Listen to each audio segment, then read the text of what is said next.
সুপ্রিয় দর্শক সবাইকে স্বাগত জানাচ্ছি স্বপ্নধারা নিউজ আর এক্সট্রায় সহযোগিতায় আলোক হেলথ কেয়ার অ্যান্ড হাসপাতাল। বাবলি ইয়াসমিন, পুরো আয়োজন জুড়ে আপনাদের সঙ্গে আছি আমি। আজ আমার নির্ধারিত বিষয় কাশ্মীর ইস্যুর সমাধান কোন পথে, এই বিষয়টি নিয়ে কথা বলার জন্য স্টুডিওতে সম্মানিত দুজন অতিথি এই মুহূর্তে উপস্থিত আছেন। পরিচয় করে দেব তাদের সঙ্গে। স্টুডিওতে আছেন ঢাকা বিশ্ববিদ্যালয় আন্তর্জাতিক সম্পর্ক বিশ্লেষক শিক্ষক অধ্যাপক এম শাহিদুজ্জামান স্যার, আপনাকে স্বাগত জানাচ্ছি এই আয়োজনে। আছেন দৈনিক প্রথম আলোর কূটনৈতিক প্রতিবেদক রাহিদ এজাজ, স্বাগত জানাচ্ছি আপনাকে এই আয়োজনে। দর্শক, এছাড়া জানিয়ে রাখি আমাদের সঙ্গে জুমে যুক্ত থাকবেন গৌতম লাহিড়ী, সভাপতি জাতীয় প্রেস ক্লাব ভারত। এছাড়া আমাদের সঙ্গে জুমে যুক্ত থাকবেন মাসকাওয়াত আহসান, প্রধান সম্পাদক সাউথ এশিয়া, পাকিস্তানে অবস্থানরত বাংলাদেশি সাংবাদিক। অধ্যাপক এম শাহিদুজ্জামান স্যার, আপনাকে দিয়ে শুরু করি। আমরা জানি যে 7 দশকের বেশি সময় ধরে পাকিস্তান এবং ভারতের মধ্যে এই যে উত্তেজনা, সেটি আসলে চলে আসছে। নানান সময় নানান যুদ্ধের ক্ষেত্র সেখানে তৈরি হয়েছে। গত মঙ্গলবার 22 এপ্রিল গুলিতে পেহেলগামে 26 জন নিহত হওয়ার পর আবারও এই উত্তেজনা আসলে চরম অবস্থায় এখন চলে গেছে। বিশেষ করে সবথেকে বেশি যে উত্তেজনার বিষয় সেটি হচ্ছে যে সামরিক সংঘাতে কি রূপ নিতে যাচ্ছে পরিস্থিতি, সেই আশঙ্কাটা সবচেয়ে বেশি সামনে চলে আসছে। পুরো বিষয়টিকে আপনি কিভাবে দেখছেন? ধন্যবাদ। এটা যে ঘটনাটা ঘটেছে এটা খুব মর্মান্তিক, অবশ্যই দুঃখ প্রকাশ করতে হয়। তবে এটাও ভুলে গেলে চলবে না যে মাত্র আজকেই সকালেই পাকিস্তানেও পেশাওয়ারে একটা এরকম বিস্ফোরণ ঘটেছে এবং প্রায় একই সংখ্যক মানুষ মৃত্যুবরণ করেছে। এখন পাকিস্তান কিন্তু বলেনি যে এখানে ভারতীয় হাত ছিল বা ভারতীয় গোয়েন্দা বাহিনী পিছনে ছিল। ভারত যেভাবে প্রায় এই 6 দিনের মতো হয়ে গেল, যেভাবে তার আচরণ প্রথম থেকেই সরাসরি পাকিস্তানের উপর দোষ চাপিয়ে দিচ্ছে, অথচ এটা যে কোনো সভ্য দেশেই এটা নিয়ম হচ্ছে যে প্রমাণ লাগবে, গ্রহণযোগ্য প্রমাণ থাকতে হবে। এখন আপনি বলছেন যে 4জন টেররিস্টের থেকে 2 জন আসছে পাকিস্তান থেকে, ওই পাকিস্তানি কাশ্মীর থেকে আসছে কিংবা সেখানে ট্রেনিং নিয়েছে। এত তাড়াতাড়ি আপনি কীভাবে বলছেন? এগুলো তো সব স্পেকুলেশন। এবং তারপর ভারত যে কাণ্ডটা করলো, যে এটা একেবারে বলতে গেলে পাকিস্তান ঠিকই বলছে যে এটা ইটস অ্যাক্ট অফ ওয়ার, যুদ্ধ ঘোষণা করার মতো। আন্তর্জাতিক আইন ভঙ্গ করে ইন্দাসের সিন্ধু নদীর পানির যে চুক্তি 60 বছর হয়ে গিয়েছে, সেই চুক্তি কখনো অবমাননা বা কখনো সেখান থেকে বিচ্যুতি ঘটতে দেয়া হয়নি। যখনই ভারত চেষ্টা করেছে কোনো বিচ্যুতি করতে, পাকিস্তান সরাসরি ওয়ার্ল্ড ব্যাংকে অ্যাপিল করেছে, কেননা ওয়ার্ল্ড ব্যাংকও হচ্ছে গ্যারান্টিয়ার এই চুক্তি মেনে চলার। এবং ওয়ার্ল্ড ব্যাংকে যখন রিমাইন্ড করলো, ভারত তখন ঠিকই তার আচরণ ঠিক করেছে। এইবার ওয়ার্ল্ড ব্যাংকে না জানিয়ে হঠাৎ করে এই ঝেলাম নদীর সবগুলা স্লুইস গেট খুলে দিয়েছে ভারত, এবং যার ফলে পাকিস্তানের কাশ্মীর মুজাফফরাবাদ শহর প্রায় পানিতে, মানে বন্যা পরিস্থিতি শুরু হয়ে গিয়েছে। সামান্যতম ওয়ার্নিংও ছিল না। এবং এটা একটা মানে সভ্য জগতে অকল্পনীয় যে এরকম কোনো ব্যবস্থা নিতে পারে। কোনো প্রমাণ নেই যে পাকিস্তান এখানে ভারতের বিরুদ্ধে এই ধরনের আচরণ করেছে। কোনো রকমের মানবিকতা নেই, যেখানে পাকিস্তানের মতো একটা দেশ মানে বারবার নিজেই সন্ত্রাসের দ্বারা আক্রান্ত হয়ে তাদের দেশে এই যে জৈশে মোহাম্মদ বা কত রকমের গোষ্ঠী যেগুলো ভারত বলে, এগুলো কোনোটাই কিন্তু পাকিস্তানে এখন অ্যালাউড না, ব্যান্ড। একমাত্র পিটিআই, তেহরিকে পাকিস্তান, ওই যেটা তালেবানপন্থী খাইবার পাখতুনখোয়াতে ছিল, সেটাই সারভাইভ করছে। তাও আবার সেখানে পাকিস্তান কিন্তু বাধ্যতামূলকভাবে সমস্ত আফগান তালেবানদের বিদায় করে দিয়েছে, লক্ষ লক্ষ তালেবানদেরকে। ভারত যেটি বলছে যে এর আগে পাকিস্তান এ ধরনের সন্ত্রাসবাদকে আসলে প্রশ্রয় দিয়েছে, তার প্রেক্ষাপটে কোনো, আপনি যেমনটি বলছিলেন যে এখন পর্যন্ত কোনো কিছু প্রমাণিত হয়নি বা পাকিস্তান সেটি স্বীকারও করেনি। তারা বলছে যে অতীতের অভিজ্ঞতা থেকে তারা এটি ধরেই নিচ্ছে যেটি পাকিস্তানের। সেক্ষেত্রে এটা তো কোনো যুক্তি হতে পারে না। অতীতের অভিজ্ঞতায় কি কখনো প্রমাণ করতে পেরেছে? যদি পেরেও থাকে তাহলে সেখানে অতীতের আচরণ থেকে পাকিস্তান একদম প্রমাণিতভাবে সম্পূর্ণ সরে এসছে। তা না হলে এই যে কিছুদিন আগে বিশ্ব ক্রিকেট হয়ে গেল পাকিস্তানে, সব ভালো ভালো ওয়েস্টার্ন কান্ট্রিজরা স্বয়ং লাহোরে যে খেলে এসছে, রাওয়ালপিন্ডি, শুধু ভারত যায় নাই। ভারত একেবারে কমিটেড, অবসেসড যাকে আমরা বলি ইংরেজিতে, যে প্রথম কথাই হচ্ছে পাকিস্তান সন্ত্রাসের লালনভূমি। এখন ভারতে একটা অসাধারণ সন্ত্রাসী রাষ্ট্র হিসাবে ভারত চিহ্নিত হয়, কেননা এটা এই যে সরকার রয়েছে এটা আরএসএস পুষ্ট। আরএসএস একটা সন্ত্রাসী সংগঠন। আরএসএস বাংলাদেশ ও পাকিস্তানের সার্বভৌমত্বে বিশ্বাস করে না, অখণ্ড ভারতে খোলাখুলি সরাসরি বিশ্বাস করে। কিভাবে তাহলে এটা বলা যেতে পারে যে যেখানে আরএসএস সম্পূর্ণভাবে নিয়ন্ত্রণ করছে এই মোদী সরকারকে, ভারতের যে রাষ্ট্রীয় সন্ত্রাসী একটা দেশ সেটা আমরা নিশ্চয়ই বলতে পারি। এবং আমি মনে করি যে গত 2-3 দিন আমরা কিন্তু ধরে নিয়েছিলাম, গতকালও আমি একটা টেলিভিশনে বলেছি যে এটা একটা, যেটাকে আমরা বলি ব্রিঙ্কসম্যানশিপ, মানে ওয়ার অফ নার্ভস, প্রচণ্ড স্নায়ুর যুদ্ধ চলছে, যুদ্ধ শেষ পর্যন্ত হবে না। গতকাল পর্যন্ত, আজকে সকাল পর্যন্ত তাই মনে হয়েছে, কিন্তু এখন আমার মনে হচ্ছে যে ব্যাপারটা অনেক দূর গড়িয়ে যাচ্ছে। ভারত ইরান এই মেডিয়েট করতে চেয়েছে, এখন মেডিয়েট সরাসরি না করতে দিলেও ভারত কিন্তু ইরানকে আহ্বান করেছে যে পাকিস্তানকে বলতে যেন বিস্তৃতিকরণ না করে এই সংকটের বাস্তবতাটা। তার অর্থ হচ্ছে যে ভারত যতই লম্ফজম্প করুক না কেন, ভারতীয় সিদ্ধান্ত গ্রহণকারীরা কিন্তু চিন্তিত। এখন তারা এই যে পানি ছেড়ে দিয়েছে, পাকিস্তান বলছে এটা যুদ্ধ ঘোষণা। এখন ভারতের জন্য সংকট হচ্ছে কিভাবে সে লস অফ ফেস অ্যাভয়েড করে এখান থেকে বের হয়ে আসবে।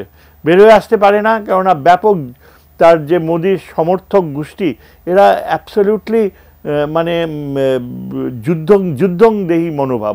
তাদের ধারণা যে ভারত যুদ্ধ করলে পাকিস্তানকে উড়িয়ে দিবে। স্যার আসবো নিশ্চয়ই আপনার কাছে। জনাব রাহিদ এজাজ স্যার যেমনটি বলছিলেন যে এখন আসলে প্রমাণিত হয়নি যে কারা এই কর্মকাণ্ড ঘটিয়েছে। নিঃসন্দেহে এটা অত্যন্ত মানে নিন্দনীয় একটি বিষয়, অত্যন্ত ভয়াবহ একটি পরিস্থিতির মধ্য দিয়ে কাশ্মীরের চলে যাচ্ছে। সেখানে ভারত ইতিমধ্যে প্রস্তুতি নিয়ে ফেলেছে অনেকটা, তারা একেবারে সিন্ধু চুক্তির একপাক্ষিকভাবে সেটি তারা সিন্ধু চুক্তির বরখেলাপ করছে, এবং অন্যদিকে পাকিস্তান বলছে যে এরকম কোনো কিছু করলে সেটিকে তারা যুদ্ধের প্রস্তুতি হিসেবে নিয়ে তারা তাদের সর্বোচ্চ শক্তি প্রয়োগ করবে। আসলে পরিস্থিতিটা আসলে কোথায় গিয়ে দাঁড়াচ্ছে?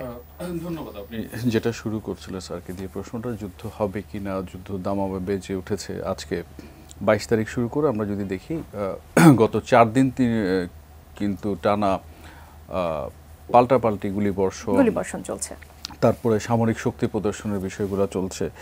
আমরা যদিও জানি যে মেডিয়েশনের কথা ইরানের প্রথম বলেছে, এবং একটু স্যার যেটা বললেন, তো এখন আমাকে যদি বলেন আমি ঠিক অন্য একটা জায়গায় যেতে চাই। আপনি তো বললেন যে 3 জনের মধ্যে 2 জনের পাকিস্তানি নাগরিকত্ব সম্পর্কে নিশ্চিত হওয়া গেছে, অন্যজন হয়নি। তাহলে তো এক সপ্তাহের মাথায় প্রশ্নটা ওঠে, তাহলে অন্যজন কোথাকার? সে তো কোনো না কোনো দেশের নাগরিক, সে তো আর মহাকাশ থেকে এসে পড়েনি। তার চেয়ে বড় বলবো যে পেহেলগামে যেটা ঘটেছে সেটি নজিরবিহীন। এবং এক্ষেত্রে আমি যদি ভুল না করি, সম্ভবত গত বছরের সেপ্টেম্বরে মোদির একটা ন্যারেটিভ ছিল যে কাশ্মীর নিয়ে, যে ন্যারেটিভটা এরকম একেবারে টেরর ফ্রি হয়ে গেছে এবং কাশ্মীর হচ্ছে ট্যুরিস্টদের স্বর্গরাজ্য। এবং আমরা জানি যে কাশ্মীরে যে পরিমাণ সৈন্য মোতায়েন জনসংখ্যার আনুপাতিক হারে, ভুল যদি না করি 44 জন বা প্রতি 46 জনের জন্য একজন সৈন্য, প্রায় পুরোটাই কাঁটাতারের বেড়া। অবশিষ্ট যেটি কাঁটাতারের বেড়া নয়, সেটা ইসরায়েল থেকে আনা লেজার রে দিয়ে প্রোটেক্টেড করা হয়। তো এরকম একটা জায়গায় এমন বিয়োগান্তক একটা ঘটনা ঘটেছে যেখানে 26 জন মানুষের প্রাণহানি ঘটেছে। এবং আমরা, আপনি যেটা অনুষ্ঠানের শুরুতেই বলছিলেন, 7 দশক ধরে থেমে থেমে সেই উপমহাদেশের বিভক্তির পরেই 2 বৈরী শক্তি যারা পারমাণবিক ক্ষমতার অধিকারী, তো তাদের মধ্যে আমরা থেমে থেমে দেখেছি, উত্তেজনা দেখেছি, আবার কার্গিল লার্জ স্কেলে হয়েছে, কিন্তু এবার যেটা পেহেলগামে হলো সেটা বিরল ঘটনা। তো এর পরিপ্রেক্ষিতে টানা 4 দিন ধরে যেরকম পাল্টাপাল্টি চলছে, অ্যাপারেন্টলি যেটা মনে হয়েছিল হ্যাঁ যুদ্ধ হয়ে যায়, এবং এ ধরনের সিচুয়েশন কিন্তু খুব নতুন না। আমি যদি বলি এর সাথে ইন্টারনাল পলিটিক্যাল ডিনামিক্স, ইলেকশন, নানান কিছু জড়িত থাকে। খুব একটা ঘটনা করে, এবং আপনাদের রিপোর্টার আমি যদি ভুল না করি নিউ ইয়র্ক টাইমসের একটা রিপোর্টকে উদ্ধৃত করা হয়েছে, যেটা বলেছে একটা কেস পেয়েছে যেটা পাকিস্তানের বিরুদ্ধে যুদ্ধ করা বা একদম সরাসরি জড়িত হয়ে পড়ে। এখন পর্যন্ত, আজকে পর্যন্ত আমার যেটা মনে করি, আমার এটা ব্যক্তিগত অভিমত, সেই যুদ্ধ খেলাটা চলবে শেষ পর্যন্ত। যুদ্ধ এটা আদৌ যাবে কিনা, যতটা শোরগোল হচ্ছে শেষ পর্যন্ত সেই জায়গায় গড়াবে কিনা, আমার ব্যক্তিগতভাবে যথেষ্ট সংশয় আছে। তো সেই জন্য বলছি যে অবশ্যই দক্ষিণ এশিয়ার একজন মানুষ হিসেবে আমি চাইবো যে এখানে শান্তি থাকুক, স্থিতিশীলতা থাকুক। তো সেই জায়গাতে এই মুহূর্তে যেটা চলছে সেটা মোটেই সুখকর নয়, এবং আমাদের মধ্যে একটা উৎকণ্ঠা রয়েছে যে শেষ পর্যন্ত কোথায় গিয়ে গড়ায়। এবং একটু আগে যেটা হয়েছিল যে একতরফাভাবে সিন্ধু চুক্তি থেকে সরে আসা, এবং চুক্তি থেকে সরে আসার পরপরে আবার মুজাফফরবাদ সহ একাধিক শহর তলিয়ে যাওয়া, তো এগুলো কোনো কিছুই কিন্তু খুব সুখকর নয়। এখন একতরফাভাবে সিন্ধু চুক্তি থেকে সরে আসার কথা বলছে, আর তারা বলছে পানির জন্য রক্ত দেব। তো এই যে দুই পক্ষ থেকে এরকম পাল্টাপাল্টি আছে ঠিকই, কিন্তু আমি আবার সেটা রিপিট করব, আমার মনে হচ্ছে না যে এখন এই কোনো যুদ্ধে এই দুই পক্ষ জড়িয়ে যাবে বা জড়িয়ে যেতে চাইছে। জি, অসংখ্য ধন্যবাদ। আমি যেমনটি দর্শক বলছিলাম যে আমাদের সঙ্গে জুমে যুক্ত থাকবেন ভারতীয় জাতীয় প্রেস ক্লাবের সভাপতি গৌতম লাহিড়ী, তিনি আছেন আমাদের সঙ্গে। দাদা, আপনাকে স্বাগত জানাচ্ছি আমাদের এই আয়োজনে, নিশ্চয়ই শুনতে পাচ্ছেন। দাদা সম্ভবত মিউট করা আছে, আপনি যদি আনমিউট করেন আপনাকে আমরা শুনতে পাবো। জি, এখন শুনতে পাচ্ছি।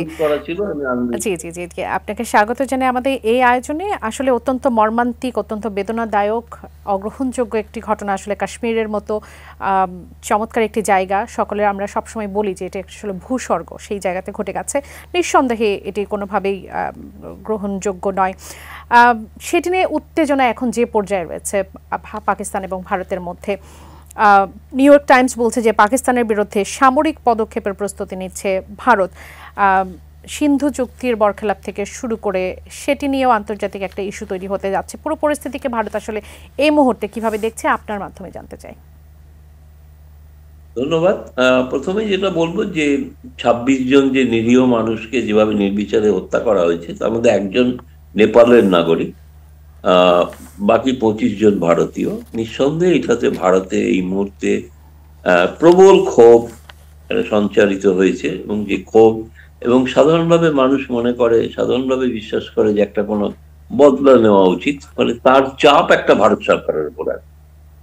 এবং দ্বিতীয়ত যদি দেখেন যে প্রধানমন্ত্রী নরেন্দ্র মোদীর বিহারে ঘটনার পরে প্রথম ভাষণ, এবং গতকাল রবিবার তিনি যে আমাদের রেডিও মারফত যে ভাষণ দেন, সেই ভাষণেও তিনি যেটা বলেছেন, এই সময় ভারতের মানুষের সকলের রক্ত ফুটছে, মানে একটা প্রতিকার হওয়া উচিত, এবং একটা প্রতিরোধ এবং একটা প্রতিশোধ নেওয়া উচিত, এরকম একটা মনোভাবের কথা তিনি উল্লেখ করেছেন আর কি। ফলে স্বাভাবিকভাবেই, এবং একইভাবে পাকিস্তানও যেটা বলেছে সেটাও যদি দেখেন, তারা কিন্তু ধরেই নিয়েছেন যে সিন্ধু চুক্তি রদ হওয়ার অর্থই হলো এটা যুদ্ধের চলে।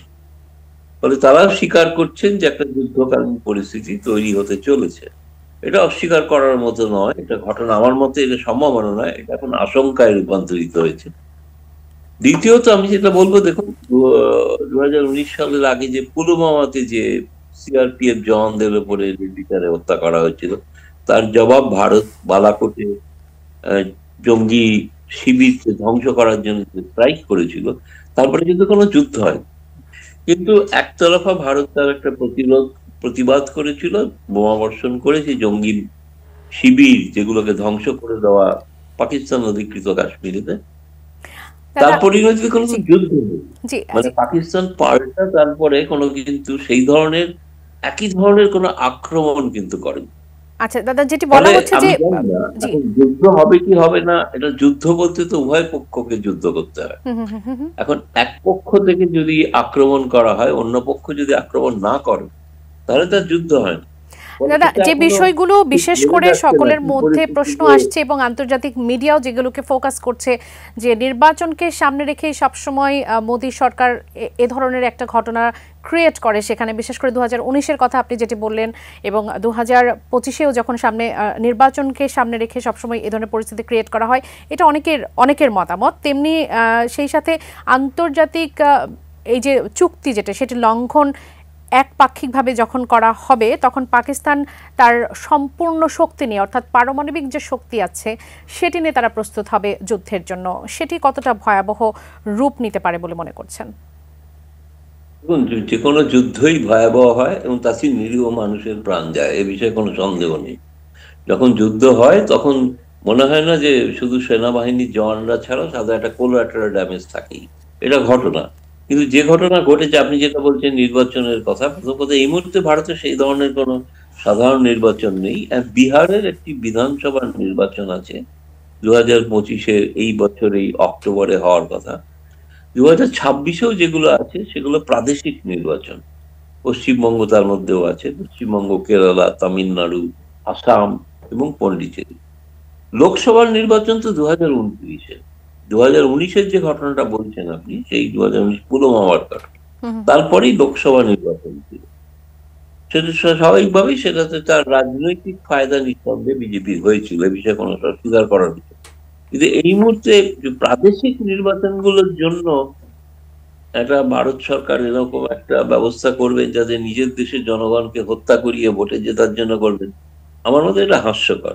জি, আরেকটি এবং বিষয় যদি একটু দ্বিতীয়ত, জানতে চাই যে প্রধানমন্ত্রী নরেন্দ্র মোদী পাকিস্তানকে যত ইতিমধ্যে পর্যন্ত আমি কিছুক্ষণ আগে আলোচনা শুনেছি যে কোনো প্রমাণ ছাড়া প্রমাণ ছাড়া প্রমাণ ছাড়া, ঘটনা হচ্ছে যে ভারত থেকে তো অন্তত 80টি ডোসিয়ার যেটা বলা হয়, যে প্রমাণপত্র সহ, যেগুলো পাকিস্তান সেগুলো অস্বীকার করেছে।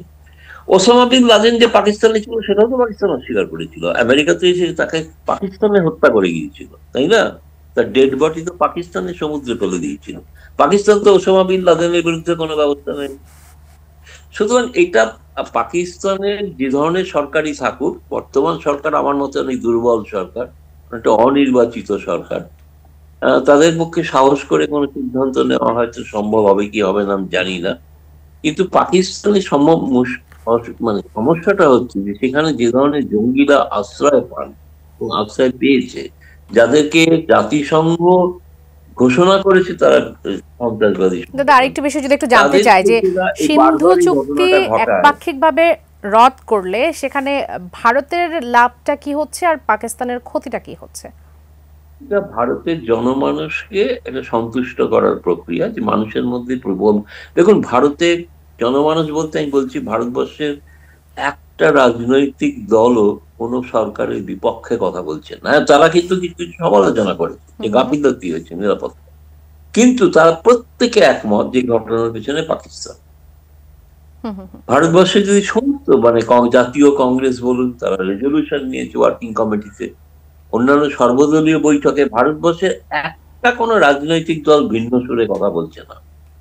তারা সকলেই মনে করে এটা পাকিস্তান, এবং তারা দায়িত্ব দিয়েছে ভারত সরকারকে যে আপনারা যে ব্যবস্থা নেবেন তার পাশে আমরা আছি। অর্থাৎ যদি প্রয়োজন হয়, আমরা যতদূর জানি ভারতে যেখানে যার সমর্থন আছে প্রত্যেকেই এই বিষয়ে ক্ষুব্ধ যে ঘটনা ঘটছে।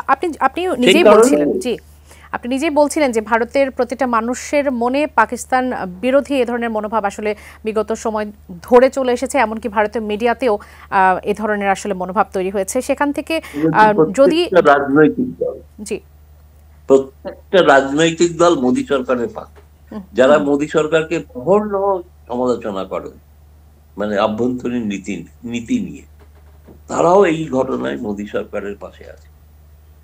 আরেক কাশ্মীরের মানুষ পাশে আছে। কাশ্মীরের মানুষ এই প্রথম এই সন্ত্রাসবাদীর বিরুদ্ধে মুখ খুলেছে। তারা বলছেন যে তাদের জীবন জীবিকা নষ্ট করে দেওয়া হলো, তারা সারা বছরের যে রোজগার করেন যে সময়টা এই গ্রীষ্মকালে, সেইটাকে নষ্ট করে দেওয়া হলো।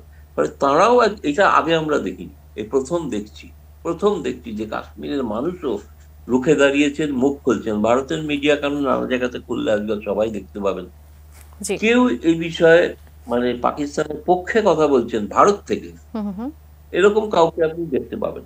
জি, ইতোমধ্যে নরেন্দ্র মোদী প্রায় 1 ডজন বিদেশি নেতাদের সাথে কথা বলেছেন এবং সেই সাথে একেবারে শতাধিক দূতাবাসের যারা ওখানে আছেন তাদের সঙ্গেও যোগাযোগ করছেন। এটি আসলে উদ্দেশ্যটা কি, আপনার কাছে কি মনে হয়? একটা জনমত বিশ্বজুড়ে তৈরি করা, যে আপনি হয়তো দেখবেন যে 2008-এ যখন মুম্বাই হানা হয়েছিল সেই সময় কংগ্রেস সরকার ছিল, তারাও কিন্তু সমস্ত দেশের দূতাবাস প্রধান, সমস্ত পররাষ্ট্রমন্ত্রী সকলের সঙ্গে কথা বলেন, কিন্তু একটা কূটনৈতিক পদক্ষেপ নেওয়া হয়েছিল, যেটাকে আপনি বলতে পারেন যে কূটনৈতিক যুদ্ধ। আপনাকে অসংখ্য ধন্যবাদ। কারণে ভারতে এখন থেকে এখন কোনো পাকিস্তানের হাই কমিশনার ভারতে নেই, ভারতের কোনো হাই কমিশনার পাকিস্তানে নেই, ডেপুটি হাই কমিশনার বা চার্জ দ্য অ্যাফেয়ার্স, সেই সব। এরপরে তো আরো সংখ্যা কমিয়ে দেওয়া হয়েছে। ফলে এটার উদ্দেশ্য হচ্ছে সমস্ত বিশ্বের সমস্ত রাষ্ট্রকে বলা বা তাদেরকে বোঝানো যে তারা যাতে ভারতের এই বিষয়ে ভারত যে সিদ্ধান্ত নেবেন তাতে যেন তারা সমর্থন করে, সেই কারণেই করেছে। আপনাকে ধন্যবাদ। নিউজ আওয়ার এক্সট্রা কথা বলছি কাশ্মীর ইস্যু সমাধান কোন পথে, এই বিষয়টি নিয়ে। আমি শুরুতে যেমনটি বলছিলাম, আমাদের সঙ্গে জুমে যুক্ত থাকবেন Maskwaith Ahsan, editor in chief South Asia. তিনি পাকিস্তানে অবস্থানরত বাংলাদেশি সাংবাদিক। স্বাগত জানাচ্ছি মাসকাওয়াত আহসান, আপনি আমাদের সঙ্গে যুক্ত আছেন, শুনতে পাচ্ছেন নিশ্চয়ই? কাশ্মীর ইস্যু নিয়ে মূলত কথা বলতে চাই। কাশ্মীর ইস্যুতে যে বিষয়টি, যে পাকিস্তান আন্তঃসীমান্ত সন্ত্রাসবাদকে সহযোগিতা করছে, সীমান্ত পেরিয়ে সন্ত্রাসবাদের সব ধরনের সহযোগিতা তারা করছে, এমন কথা বলছে ভারত, এবং সেই সাথে তার জন্য প্রধান স্থল সীমান্ত বন্ধ করে দেওয়া থেকে শুরু করে এতদিন যে বিরল সহযোগিতার ক্ষেত্র ছিল সিন্ধু চুক্তি, সেটি তারা একতরফাভাবে রদ করে দিচ্ছে। সেই সাথে পাকিস্তানি কূটনীতিককে বহিষ্কার করা, ইসলামাবাদ থেকে ভারতের সামরিক উপদেষ্টাকে প্রত্যাহার, নানান প্রস্তুতি নিচ্ছে। এবং সেটির জবাবে পাকিস্তানের পক্ষ থেকে যুদ্ধ ঘোষণার কথা, বিশেষ করে পানি চুক্তি রদ করার ব্যাপারে যুদ্ধ ঘোষণার কথা বলছে, এবং প্রচলিত অপ্রচলিত সকল শক্তি দিয়ে সেটি মোকাবেলার কথা বলা হচ্ছে। পাকিস্তানের আসলে কি চলছে এখন? তৃতীয় বিশ্বযুদ্ধের ক্ষেত্র কি কাশ্মীর হতে যাচ্ছে? আপনার কি মনে হয়?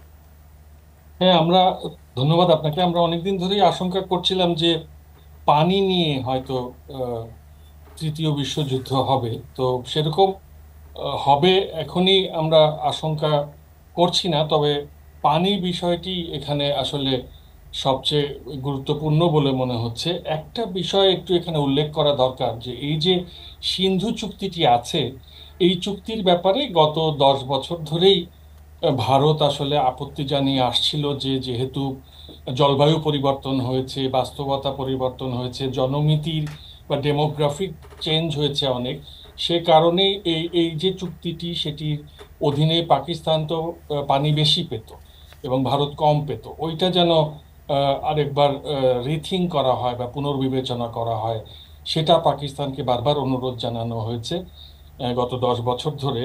এবং পাকিস্তানের আবার আরেকটি ব্যাপার রয়েছে, যে তারা ওই যে চেনাব এবং ঝিলাম নদীতে যে হাইড্রো ইলেকট্রিক প্রজেক্ট ভারত করেছে, সেটা নিয়ে পাকিস্তান আন্তর্জাতিক আদালতে গিয়েছে, হেগে।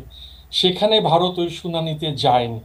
তো মোটামুটিভাবে কিন্তু এটি নতুন কোনো বিষয় না। এই যে সিন্ধু পানি চুক্তি, এটা নিয়ে দুই দেশের মধ্যে একটা দ্বন্দ্ব রয়েছে এবং তারা কখনোই আলোচনায় বসতে পারেনি।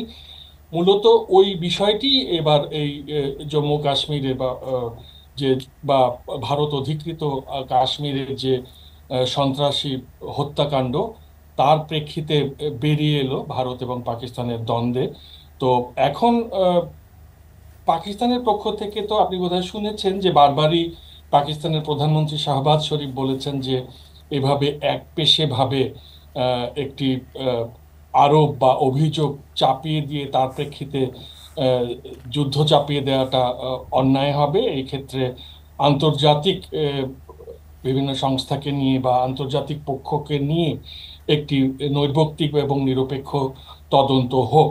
আর পাকিস্তানের প্রতিরক্ষা মন্ত্রী খাজা আসিফ, উনি বলেছেন যে সামনে 3-4 দিন খুব ক্রুশিয়াল এবং একটা যুদ্ধ পরিস্থিতির দিকে যেতে পারে। আর সীমান্তে, ভারত পাকিস্তান সীমান্তে কিন্তু বিচ্ছিন্নভাবে গুলিগালা চলছে। জি মাসকাত ভাই, একটু জানতে চাই যে পাকিস্তানের পক্ষ থেকে যে বলা হলো যে সম্পূর্ণ জাতীয় শক্তির ব্যবহার, বিশ্লেষকরা অনেকেই বলছেন যে এটি পরমাণু শক্তির ব্যবহারকে ইঙ্গিত করা হচ্ছে। পাকিস্তান আসলে এই বিষয়ে কি বলছে? সেটাই আসলে তারা বলেছে যে যদি এই সিন্ধু পানি চুক্তির ব্যাপারে এরকম একপেশেভাবে সিদ্ধান্ত নেয় ভারত, এবং সেক্ষেত্রে আপনি জানেন যে বিশ্ব ব্যাংক কিন্তু এটার একজন পক্ষ, জামিন হিসেবে রয়েছে।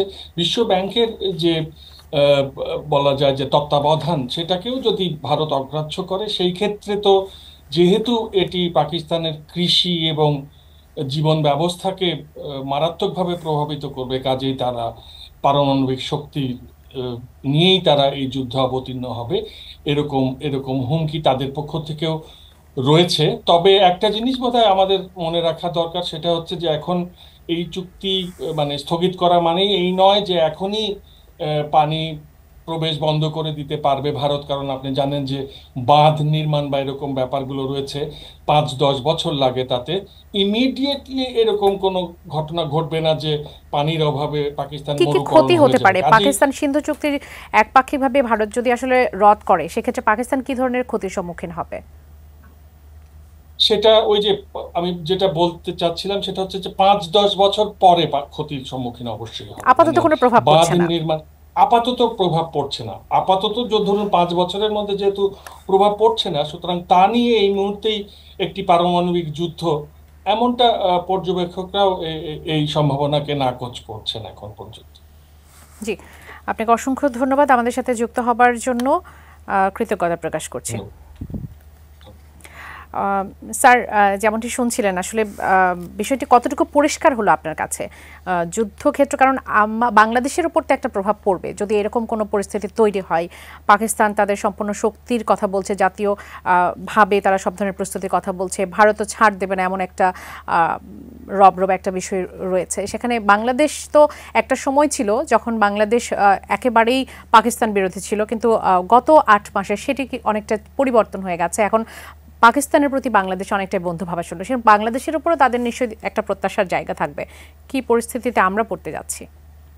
নিশ্চয়ই বলা যায় যে বাংলাদেশের মানুষের যে মানসিকতা এবং এটা ইনস্টিংটিভ, সেটা অনেক অনেক বছর ধরেই কাশ্মীরের জনগণের প্রতি আবেগপ্রবণ একটা সমর্থন রয়েছে, ঠিক যেমনটা ফিলিস্তিনি জনগণের উপর। কাশ্মীরের মানুষের ব্যাপারে আমাদের দীর্ঘ সময় পাকিস্তানি আমল থেকে শুরু করে নিয়ে 70-80 দশক থেকেই আমরা দেখে আসছি যে যখনই কাশ্মীরে ভারত কোনো রকমের হত্যাযজ্ঞ চালায় বা কিছু করে, তখনই কিন্তু মসজিদে মসজিদে জুম্মার নামাজের পরে এই দোয়া চাওয়া হয়। সুতরাং এটা অনেকটা আবেগপ্রবণ। এখানে কোনো সরকারেরই সম্ভব হবে না যে কাশ্মীর প্রশ্নে যে কাশ্মীরিদের আত্মনিয়ন্ত্রণ অধিকার, সেটা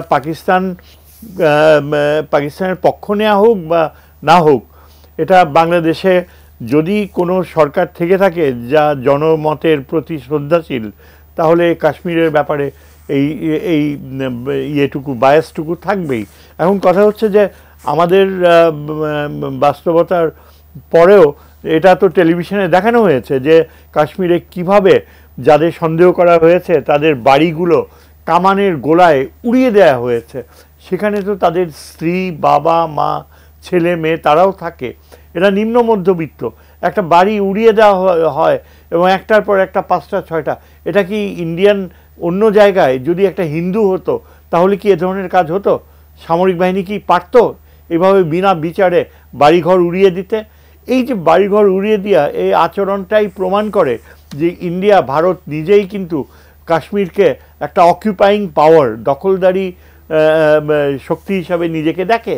এবং কাশ্মীরের জনগণ তারা ভয়ে সন্ত্রস্ত হয়ে তারা ওই আনুগত্য প্রকাশ করতে বাধ্য হয়। তাছাড়া ভারতের যে আচরণ বাংলাদেশের জন্য এটাই ভয়ের ব্যাপার, যে ভারত যেভাবে রিয়্যাক্ট করে এটা কিন্তু কোনো পশ্চিমা সভ্য দেশে করে না। আমি আমেরিকাতে দেখেন এই যে এম্পায়ার স্টেট ওই হয়ে গেল, এত বড় একটা ওই যে আপনার ঘটনা ঘটলো যে আরবরা উড়িয়ে দিল বিল্ডিং, তারপরে কি সমস্ত আরব বিশ্বের জনগণকে বের করে দিচ্ছে আমেরিকা থেকে? এমন কোনো কিছু তো ঘটে নাই। ভারত যেভাবে আচরণ করে এটা এখন কোনো সভ্য দেশে করে না। প্রথমত এত ওভার রিয়াক্ট করার, সব পাকিস্তানিরা যারা চিকিৎসার জন্য আসছে, যাদের আত্মীয় স্বজন এসছে, বলা হয় যে 24 ঘন্টার মধ্যে বের হয়ে যাও। এটা কি কোনো একটা কথা হলো? আপনি বরং দায়িত্বশীলতার পরিচয় দিত ভারত সরকার যদি বলতো যে আমরা যথাযথ ধৈর্যর প্রদর্শন করব, জীবনযাত্রায় আমরা কোনো রকমের এক্সেসেস করব না। তারপরে এই যে আপনার ধরেন করে দিল সমস্ত খেলা। পাকিস্তানের সাথে তাদের একটা ভলিবল টুর্নামেন্টে, সেন্ট্রাল এশিয়ান টুর্নামেন্ট, সেখানে অংশগ্রহণ করার কথা ছিল, সাথে সাথেই এই পাকিস্তান থেকে টিমকে ডেকে আনা হলো এবং পাকিস্তানে যত রকমের যোগাযোগ, এই যে যার ফলে কি হলো, পাকিস্তানও এখন তার আকাশ সীমা ব্যবহার করা ব্যান করে দিল। এর ফলে কি হবে, ওই উত্তর ভারত থেকে কলকাতা, দিল্লি, চণ্ডীগড় এইসব জায়গা থেকে যেসব প্লেনগুলো মধ্যপ্রাচ্যে বা ইউরোপে যায়, তাদের আমি আজকে পড়ে দেখলাম যে পুরা ঘুরে যেতে 4 ঘন্টার মতো এক্সট্রা সময় লাগবে। দক্ষিণ দিকে অবশ্য অত এফেক্ট করবে না, তবে আমাদের জন্য আরেকটা বড় ক্ষতি হচ্ছে যে কানেক্টিভিটির ব্যাপারটা। আমরা সবসময় চেয়েছি, যেমন আমরা চাই যে ঢাকা করাচি ফ্লাইটস ইন্ট্রোডিউস হওয়ার কথা ছিল খুব শিগগিরই, পাকিস্তানের ফরেন মিনিস্টার আসার কথা ছিল, একটা স্বাভাবিক সভ্য সম্পর্ক যেভাবে হয় সেটাই হতে পারত। জি, কিন্তু স্যার। ভারত এমন এমন ব্যবস্থা নিয়ে বসে যে মনে হয় যেন সমস্ত পৃথিবী একদিকে আর ভারত আরেকদিকে। স্যার আসবো, এই অংশ খুব বেশি সময় পাচ্ছি না জনাব রাহিদ এজাজ। আমাদের আসলে স্ট্র্যাটেজিক অবস্থানটা কি হওয়া উচিত, কেননা আমরা পাকিস্তানের সাথে কি ধরনের সম্পর্ক মেনটেন করছি তার দিকে তো ভারতের একটা তীক্ষ্ণ দৃষ্টি নিশ্চিতভাবেই থাকবে এই ইস্যুতে। না দেখুন, আপনি যে প্রশ্নটা করলেন সেটা আমার মনে হয় 5ই আগস্টের কনটেক্সটে করলে একদিকে ঠিক আছে, আবার একদিকে ঠিক এই জন্যই নেই, কারণ 5ই আগস্টের পর যে আমাদের পলিটিক্যাল ডিনামিক্সটা চেঞ্জ হয়ে গেছে, তো সেই জায়গাতে বোধহয় আমাদের রিলেশনশিপের কোন একটার সঙ্গে আর একটা প্রতিতুলনা করাটাকে আমি কখনোই সমীচীন মনে করি না। হ্যাঁ, গত 15 বছর আমরা একপক্ষীয় বা একদিক ঝুঁকে পড়ার একটা নীতির কারণে, যেটি নিশ্চয়ই আপনি এভাবে বলতে চাচ্ছেন যে পাকিস্তানের সাথে কি হবে, কিংবা রিসেন্টলি যেটা 15 বছরের পরে ফরেন সেক্রেটারি লেভেলের মিটিং হলো বাংলাদেশ পাকিস্তান, এবং আপনার পাকিস্তানের পররাষ্ট্রমন্ত্রী ইসাক দারার আসার কথা ছিল, যেটা শেষ মুহূর্তে পোস্টপন্ড হয়ে গেছে।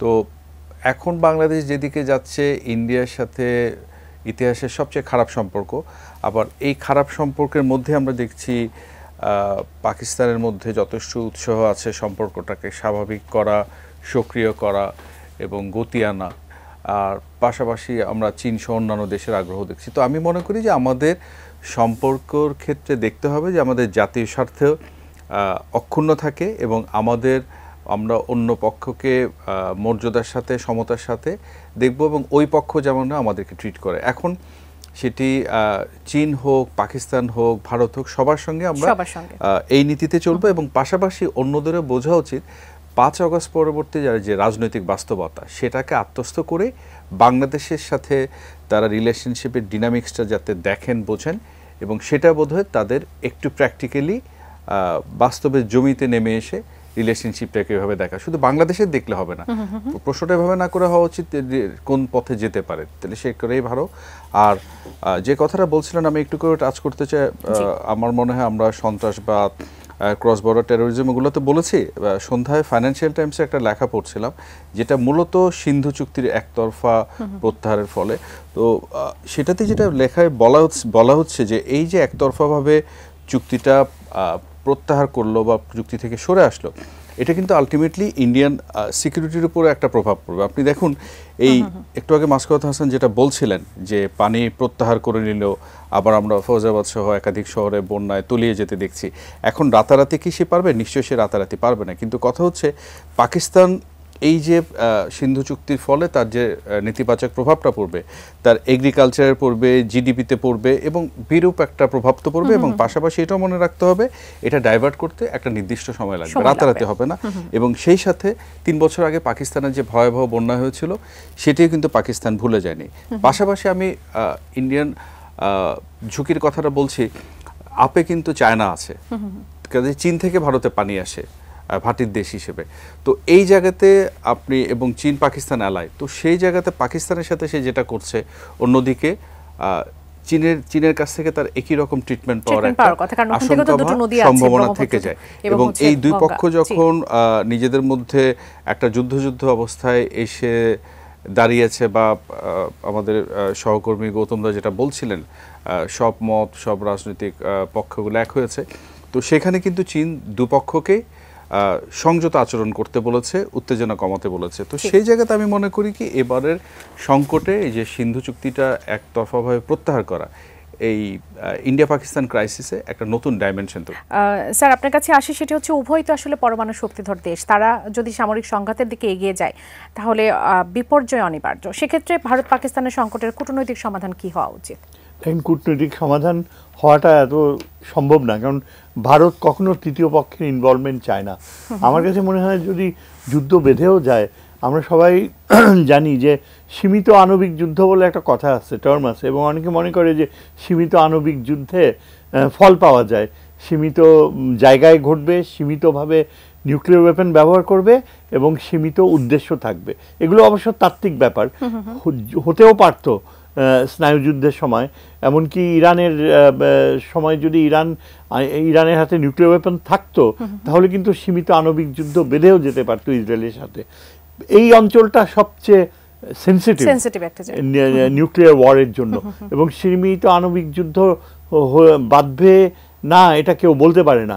তবে একটা কথা আমার ধারণা যে পাকিস্তান চাইছে যে সনাতন ধর্মী একটা যুদ্ধ হয়ে যাক।